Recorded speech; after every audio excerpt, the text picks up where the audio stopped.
Salut à tous et bienvenue pour ce nouveau colis, et aujourd'hui 3 colis de taille relativement modeste, dont un qui me fait bien marrer parce que quand je l'ai reçu dans ma boîte aux lettres, écoutez le bruit que ça fait. Alors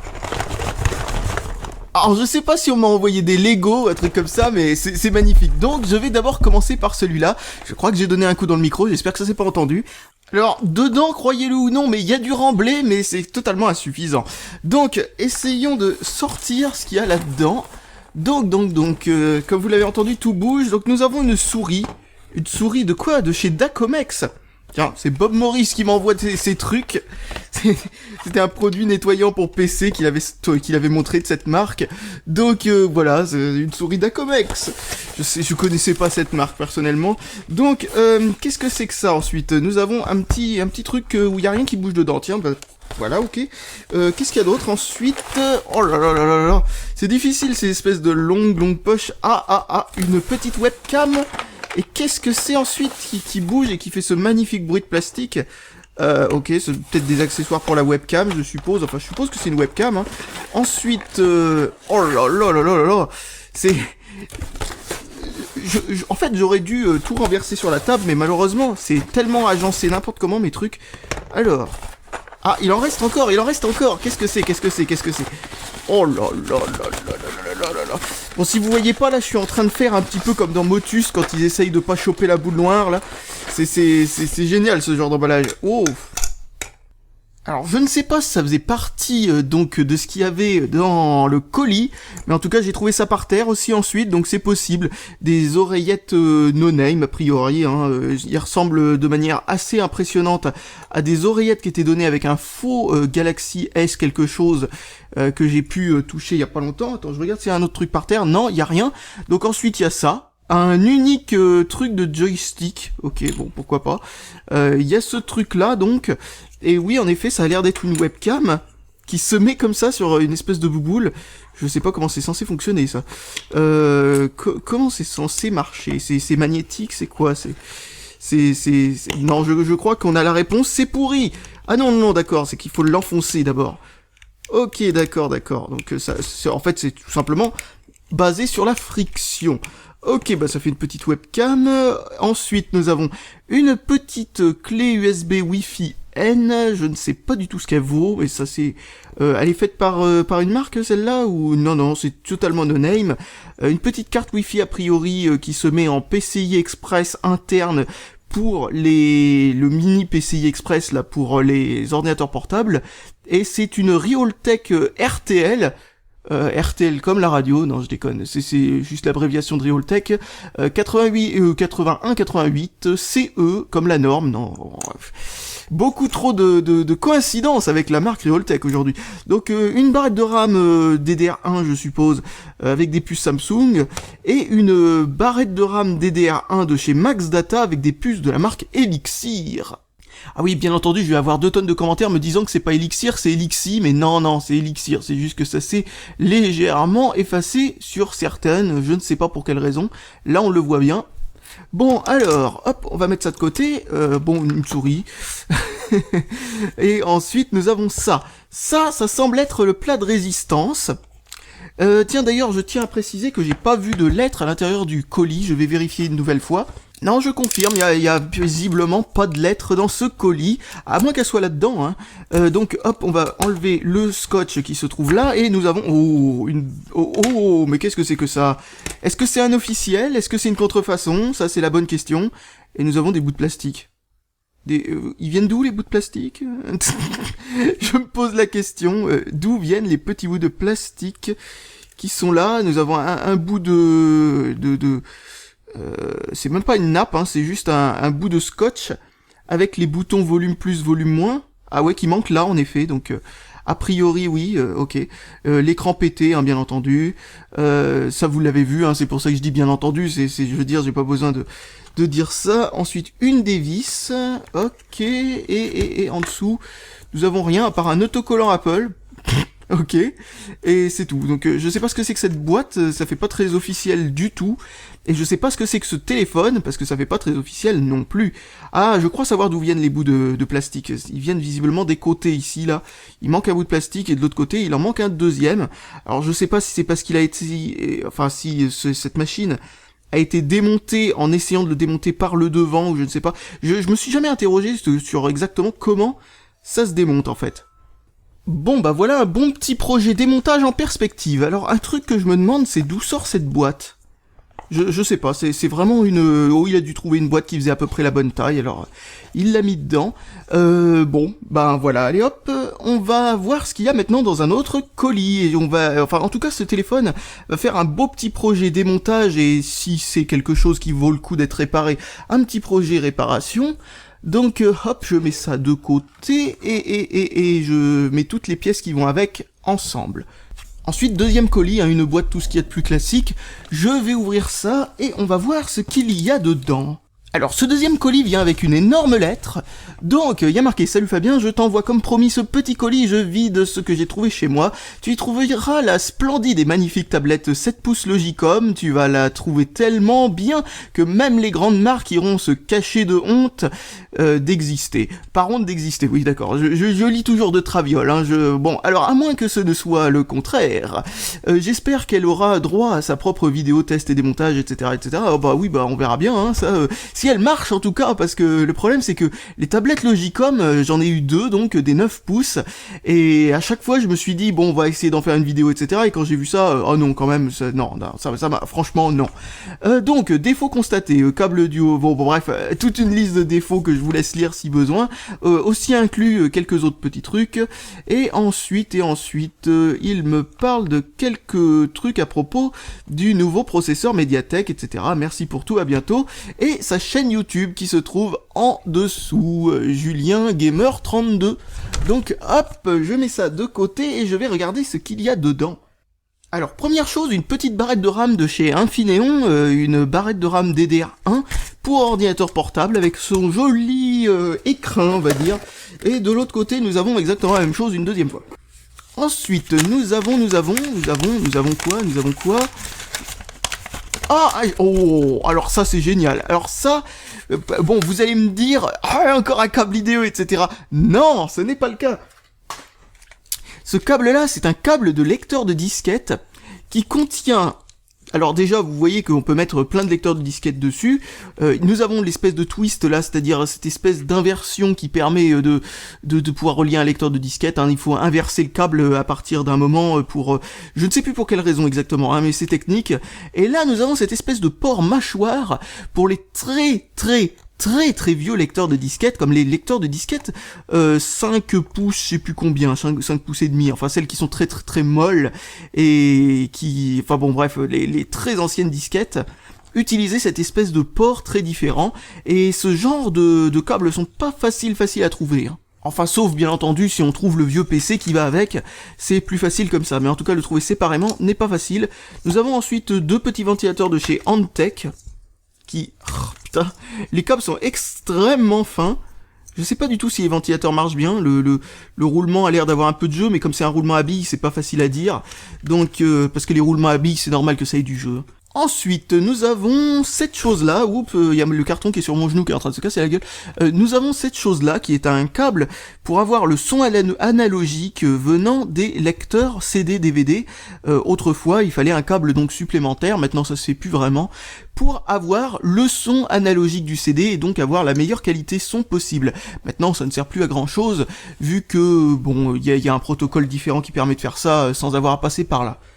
Alors de la façon que c'était disposé dans la boîte, ces câbles disquettes et ces câbles IDE servaient littéralement de remblai pour amortir les chocs de la boîte de la tablette de merde qui est juste à côté, parce qu'il y a carrément la boîte d'origine et tout le bordel qui est donné avec, alors ça par contre c'est vraiment génial.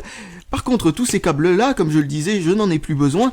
J'en ai une telle réserve maintenant que je pense que j'aurai jamais assez de PC pour pouvoir tous les utiliser, ou alors il faudra que je le distribue à pas mal de gens. Oh, quelle est mignonne la petite boîte de la petite tablette Logicom. Regardez-moi comme c'est petit, c'est mignon, oh là là. Donc voilà une petite tablette Logicom. J'ai pas envie de trop vous la montrer parce que ça c'est clair, elle aura sa propre vidéo. Surtout qu'il y a la boîte d'origine et tout le bazar. Alors ça franchement c'est parfait. C'est donc la Logicom S732G. Alors bon voilà, 4,2 pour Android, 4.2 on dit plutôt. Donc 4 Go de ROM et 512 mégaoctets de RAM. Bon bref, c'est une petite tablette tout à fait bas de gamme. Bon, c'est normal, hein, c'est du Logicom, c'est de la grosse crotte. On va voir ce que ça donne dans une vidéo dédiée à cette machine. Et maintenant, le troisième et dernier colis que j'ai bien galéré à ouvrir parce que j'ai pas vraiment bien compris comment on était censé l'ouvrir.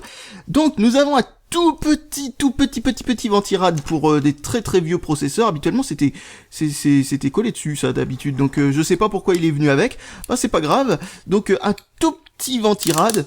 Ensuite nous avons quelques petites pièces vraiment très très vieilles d'ordinateur, comme par exemple, oh alors ça c'est magique, c'est une carte graphique VGA, hein, quelle modernité, une carte graphique VGA qui utilise, si je me rappelle bien, le VESA bus, je sais plus comment il l'appelait, qui en fait c'est une sorte de PCI qui est derrière un port ISA. Alors pour ceux qui ne savent pas ce que je veux dire, ce que je viens de dire, parce que ce que je viens de dire est complètement incompréhensible pour quelqu'un qui n'a pas connu cette époque, le port ISA, c'était en fin de compte ce qu'il y avait avant le port PCI. Et le port PCI, c'est ce qu'il y avait avant le port PCI Express. C'est-à-dire un port d'extension pour ajouter un peu n'importe quoi.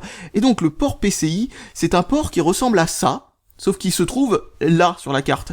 Donc le port PCI, c'est ce qui est venu après le port ISA.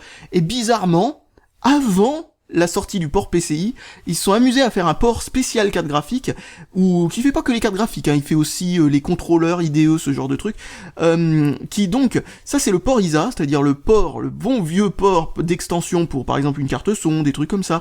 Il y avait un ISA 16 bits qui consiste à la même chose avec un petit ajout à cet endroit-là, et ensuite ils ont inventé ce port-là, qui est en gros un port ISA, avec derrière un port PCI, donc haute vitesse et tout ça, mais qui fonctionne pas du tout avec le même protocole que le PCI, hein, c'est pas du tout du PCI, mais vous voyez, beaucoup plus de broches, etc. Enfin, ça permet comme ça d'avoir de pouvoir transporter plus de données à la fois, et ça, c'est un contrôleur graphique de chez S3, donc je ne connais pas ce modèle, le 805, en tout cas, c'est quelque chose qui était très très populaire à l'époque. C'est une marque S3, si vous connaissez pas, eh bien vous n'êtes pas de cette époque-là. C'était un petit peu le Nvidia de l'époque, c'était à l'époque de la 2D, hein. Et là vous voyez que vous avez de la mémoire vive sur cette carte graphique. Vous avez ici une sorte de, comment on appelle ça, bon c'est une extension BIOS, un truc comme ça. Dessus il y a marqué carrément BIOS, hein, dessus, hein. C'est BIOS VGA, hein, Phoenix BIOS VGA ici. Voilà, ça paraît, voilà. Et donc, ici vous avez des extensions qui permettent de rajouter de la RAM. Donc on pouvait rajouter de la RAM aux cartes graphiques à l'époque. C'était assez étonnant, hein. Rien de l'autre côté bien entendu. Et franchement, ça c'est une belle pièce de collection. Et ensuite, voici justement ce que je disais avant. Attendez, je crois que ça va sortir. Voilà, c'est un contrôleur IDE donc, avec contrôleur de lecteur de disquette, plus, c'est légèrement tordu, je détors ça, plus, c'est quoi ça, c'est un port MIDI ? Non, ça doit être un port série enfin vous savez la version moins compacte, plus un port parallèle.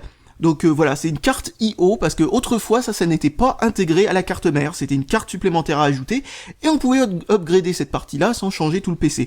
Et donc vous avez un port ISA 16 bits cette fois-ci, vous avez ce truc-là en plus, et encore une fois nous avons cette petite chose-là, hein, le petit rajout, pour avoir plus de débit, etc. Donc il s'appelait le VESA bus, je sais plus quoi, ce truc-là, mais il servait pas que au graphique, parce que VESA, si vous savez pas ce que c'est quelque chose qui a un rapport avec les cartes graphiques. C'est un protocole standard d'affichage, plutôt d'interfaçage avec le système d'exploitation, pour les cartes graphiques. Et ensuite, nous avons une carte son. Alors là, encore une fois, une grosse spécificité. Vous allez voir que les machines de l'époque, elles étaient spéciales. Vous voyez, ça c'est encore un port ISA, donc 16 bits. Cette fois-ci, pas de rallonge, etc. C'est beaucoup plus standard, ça fonctionne avec plus d'ordinateurs. Des trucs plus anciens par exemple. Vous avez une petite molette à volume ici, une sortie pour haut-parleur. Voici un port MIDI justement pour mettre un joystick ou pour brancher un clavier MIDI, ce genre de choses. Une entrée son, une entrée son numéro 2 mais une mono, et cette fois-ci une sortie son. Là vous avez un truc qui sert je sais pas à quoi. Là vous avez un truc justement pour mettre ce que je vous avais montré l'autre fois, c'est-à-dire le petit câble pour relier au lecteur CD pour avoir le son de haute qualité à l'époque où les processeurs étaient pas assez puissants pour faire le décodage eux-mêmes. Et ici, nous avons carrément, parce que là vous vous dites ça a un rapport avec un lecteur CD, et là, vous avez vu très certainement que sur ce truc-là, vous avez juste un port IDE qui sert pour les disques durs, et un autre port pour les lecteurs de disquettes.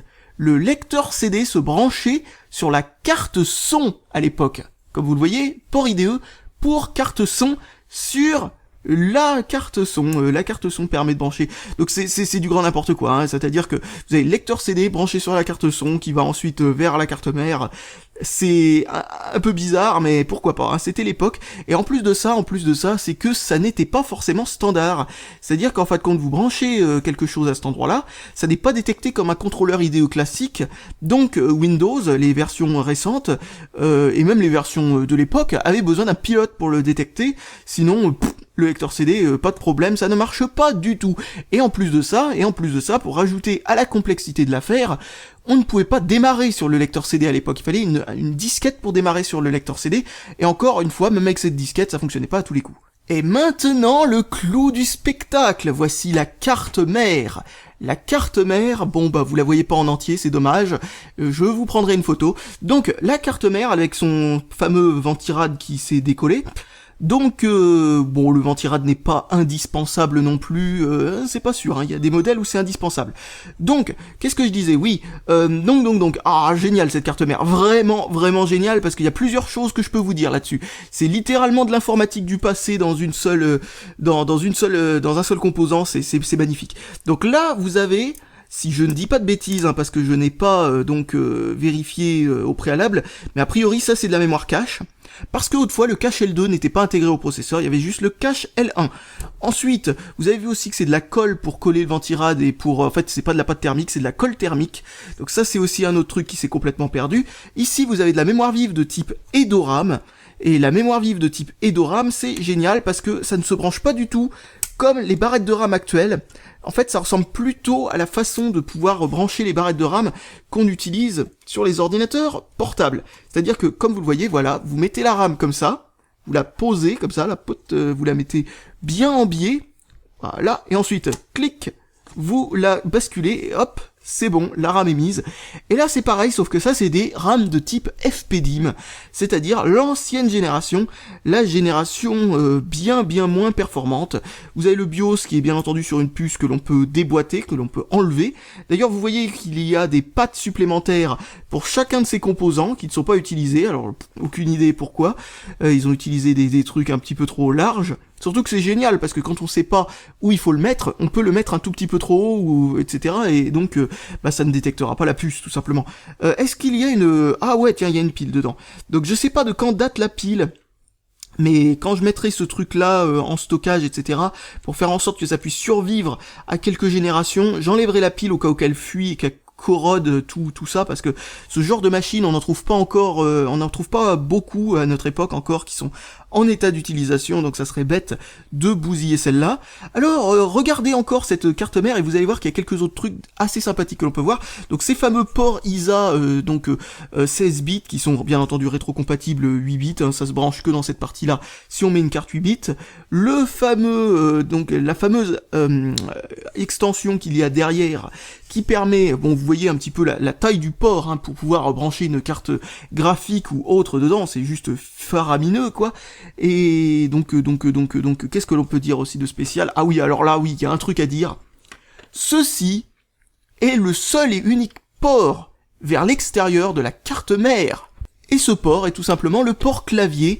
Alors, ça n'est pas une prise PS2, hein, c'est compatible avec les prises PS2. On peut acheter un adaptateur, si on arrive encore à en trouver un d'ailleurs. Et donc, ce port-là est le seul et unique port que vous avez sur la carte mère. Tous les autres ports, c'est-à-dire graphique, mais surtout souris, etc., c'est-à-dire le port série, hein, pour une souris justement, eh bien, tous ces trucs-là s'ajoutent là-dessus. C'est-à-dire le son, tout, rien n'était intégré là-dedans. Pire encore, les boîtiers n'étaient pas faits pour que vous puissiez avoir des prises comme ça intégrées directement à la carte mère, car comme vous le voyez, le seul trou qui est percé du côté de la carte mère sur les boîtiers de cette époque, c'est-à-dire les boîtiers AT et non pas ATX, n'avait que ça. Alors un autre truc aussi qui est assez marrant, c'est ce port-là, qu'est-ce que c'est que ça? C'est l'alimentation de la carte mère. C'est souvent en deux prises comme ça qui se mettent bout à bout, côte à côte, comme ça, clac clac, et hop, nous pouvons alimenter ce genre de choses. Ah oui, un autre truc aussi à savoir, pas de bouton power qui se branche directement à la carte mère. Le bouton power fait partie de l'alimentation, c'est un bouton de position, clac clac clac, éteint, allumé, et ça ne s'éteint pas automatiquement quand Windows s'arrête. Et c'est pour ça qu'il y a ce fameux message, si vous êtes jeune, vous avez peut-être déjà vu ce message, mais vous ne savez pas pourquoi il existait, c'est ce fameux message en orange qui s'inscrit en grand sur l'écran, qui date de l'époque de Windows 95-98, ça va me revenir. Mais en tout cas, maintenant on peut éteindre l'ordinateur en toute sécurité. Voilà, c'est sûrement ça qui avait marqué d'ailleurs. Donc maintenant, voilà, c'est assez amusant. Encore une fois, ce socket est beaucoup plus gros que le composant que l'on peut mettre dessus. C'est assez amusant, il y a des pins tout autour qui, je ne sais pas à quoi ils servent exactement, sûrement pour une autre version. Donc voilà le processeur de l'époque. Alors certaines personnes, et ça franchement, je trouve ça d'une débilité, pensent que recycler l'or qu'il y a dans ces petites broches, qui est juste, en plus, c'est même pas, les broches sont pas en or, hein, c'est juste une sorte de plaqué or qu'il y a par-dessus, et aussi à cet endroit-là, donc pense que ça coûte plus cher, donc de recycler ça, enfin pas que ça coûte plus cher de recycler ça, mais plutôt que ça rapporte plus d'argent de recycler ça, que de vendre le processeur lui-même. Alors que c'est complètement faux, vous pouvez vendre ce processeur sur eBay pour beaucoup plus cher, il y a un grand nombre de collectionneurs de ce genre, y compris moi d'ailleurs, de ce genre de composants, comme par exemple le Intel 486 DX2, comme celui-là, qui est un processeur 66 MHz, ce qui est vraiment pas beaucoup, mais qui était une bête de performance à l'époque, c'était incroyable, et c'était l'un des premiers processeurs à inclure... je sais pas si c'est le cas du DX, parce qu'il y en a deux versions en fait. Il y a une version sans la FPU et une version avec la FPU. Mais en tout cas, la version avec la FPU, qui me semble que c'est la DX, je suis pas sûr, eh bien cette version-là est le seul et unique, enfin le premier processeur à intégrer le FPU directement à l'intérieur du processeur. Il n'y avait pas besoin d'un composant supplémentaire. De nos jours, on sait même plus ce qu'est un FPU tellement c'est normal que ce soit intégré à l'intérieur du processeur. Alors le FPU, pour information, c'est le truc qui fait le calcul des nombres à virgule. À l'époque des 486, des 286 surtout, les nombres à virgule, c'était un composant supplémentaire qui faisait ça, et s'il n'y avait pas ce composant supplémentaire, le système d'exploitation devait émuler un système de calcul de nombre à virgule, ce qui rendait le tout beaucoup plus lent. Bon, c'était pas très utile non plus à cette époque-là, et c'est toujours pas très utile de nos jours, hein. La FPU n'est pas quelque chose qu'on utilise de manière vraiment extensive dans nos processeurs. En tout cas, magnifique petit processeur, hein. D'ailleurs, ah oui, un autre truc à savoir, ce processeur-là, voilà, ce processeur-là, la plupart des gens les faisaient fonctionner fanless, c'est-à-dire et même carrément sans ventirade, rien du tout, juste comme ça, là, c'est en faïence, ça dissipe bien la température, la dissipation thermique se fait plutôt bien là-dessus, mais c'était bouillant, vous mettez, quand c'était allumé, le doigt dessus, purée, vous brûlez les doigts, mais un truc de malade. Alors du coup, il y avait ce genre de petit radiateur totalement optionnel, que l'on pouvait mettre comme ça sur le dessus, et ça refroidissait le processeur, donnant peut-être un petit peu plus de performance, même si je ne suis pas certain, je pense même pas qu'il y avait de gestion de la chaleur sur ce genre de truc. Donc voilà, je pense que j'ai terminé là-dessus. Je ferai très certainement une vidéo informatique du passé beaucoup plus pointilleuse sur ce genre de machine, le jour où j'aurai une alimentation notamment, pour ce genre d'ordinateur, et optionnellement une boîte AT. Ça c'est un truc, je sais pas si j'arriverai à trouver ça facilement, mais en tout cas si quelqu'un aura la gentillesse de me donner ça dans un colis de fan qui coûtera une fortune, parce que les boîtiers de l'époque, il pesait lourd. Enfin en tout cas, si un jour, eh bien j'ai assez d'argent pour m'acheter ça, ou si un jour je tombe là-dessus, je ferai une vidéo complète sur le fonctionnement de cette chose-là. Quand je dis le fonctionnement de cette chose-là, je veux dire en fonctionnement, quoi, avec Windows 3.1, etc. C'est souvent ce qu'on trouvait là-dessus, un DOS 6. Je sais plus combien c'était, si c'était 22 ou autre chose. Et ensuite Windows 3.1 qui était installé par-dessus, parce que oui, à l'époque, Windows était un programme de DOS et non pas un système d'exploitation à lui seul. C'était absolument génial. Alors vous avez vu aussi que vous avez plein de jumpers et vous avez une petite table ici. Vous avez un petit tableau. C'est pour mettre, vous savez, vous choisissez quel type de processeur vous avez dessus. Il n'y avait pas de détection automatique à l'époque. Et vous avez aussi un truc pour savoir si c'est AMD, quel type de processeur en fait. Hein. C'est vraiment très complet. Et vous aviez aussi un truc absolument incroyable qui était le Pentium Overdrive. Alors ça, si j'arrive à en trouver un, ça serait génial. Ça se mettait à la place d'un 486, et même si les cartes mères 486 étaient incompatibles avec les Pentium, et ben le Pentium Overdrive, c'était tout simplement un Pentium modifié pour fonctionner sur les cartes mères pour ce genre de processeur. Et il y avait aussi AMD et Cyrix à cette époque-là qui sortaient des processeurs qui étaient aussi performants que les Pentium et qui se mettaient sur ces cartes mères-là. Enfin, c'était incroyable cette époque-là. Cette époque-là, c'était l'époque où on pouvait prendre une carte mère avec un chipset Intel et mettre un processeur AMD dessus. Voilà, c'était la fête, on pouvait faire ce qu'on voulait, c'était génial. Bon ben voilà, je pense que j'ai fini cette vidéo et je vous dis salut à tous et à la prochaine, et en espérant surtout qu'elle vous ait amusé et surtout qu'elle vous ait passionné autant que moi avec ces fameuses vieilles machines. Alors ça franchement, si vous voulez me mettre en joie pendant toute une journée, envoyez-moi des vieilles pièces de genre, mais attention, pas la même génération que ce que l'on vient de voir, j'ai pas envie que quelqu'un dépense de l'argent pour m'envoyer quelque chose qu'il pourrait revendre sur eBay et se faire un petit peu d'argent avec, si c'est surtout si c'est quelque chose que j'ai déjà, par exemple la 486 et des trucs de la même génération que le 486, ce n'est pas la peine de m'en envoyer un deuxième. Voilà, on a un superbe exemple de cette époque-là sous les mains. Maintenant, ce que j'ai juste besoin d'avoir, c'est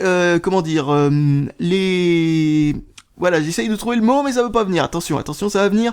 Ce dont j'ai besoin, c'est tout simplement de quoi compléter cette machine, un boîtier AT, ce genre de choses. Je vais essayer d'en trouver un, même si c'est d'une difficulté à trouver ces trucs. Enfin voilà, allez, salut.